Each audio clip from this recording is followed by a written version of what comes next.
2005 അന്നത്തെ രാഷ്ട്രപതിയായിരുന്ന APJ അബ്ദുൽ കലാം രാഷ്ട്രത്തിന് സമർപ്പിച്ച അതിമനോഹരമായ ശില്പഭംഗികളോടുകൂടിയ ക്ഷേത്രമാണ് ഡൽഹിയിലെ അക്ഷർധാം ടെമ്പിൾ.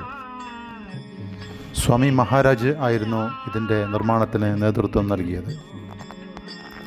രാജസ്ഥാനിൽ നിന്നുള്ള പിങ്ക് മണൽക്കല്ലുകളും ഇറ്റാലിയൻ വെണ്ണക്കല്ലുമാണ് ഇതിൻ്റെ നിർമ്മാണത്തിന് ഉപയോഗിച്ചിരിക്കുന്നത്.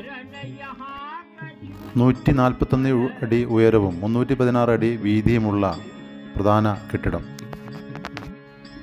സ്വാമി നാരായണൻ്റെ ഒരു സ്മാരക ക്ഷേത്രം എന്നുള്ള രീതിയിൽ ഇതിനെ കണക്കാക്കാവുന്നതാണ്. കുംഭഗോപുരത്തിനകത്ത് അദ്ദേഹത്തിൻ്റെ 11 അടി ഉയരമുള്ള ഒരു ശില്പമുണ്ട്. ഇതിനു ചുറ്റുമായി മറ്റനേകം പ്രതിമകളും സ്ഥാപിച്ചിരിക്കുന്നു. ഓരോ ശില്പങ്ങളും പഞ്ചലോഹം കൊണ്ടാണ് നിർമ്മിച്ചിരിക്കുന്നത്.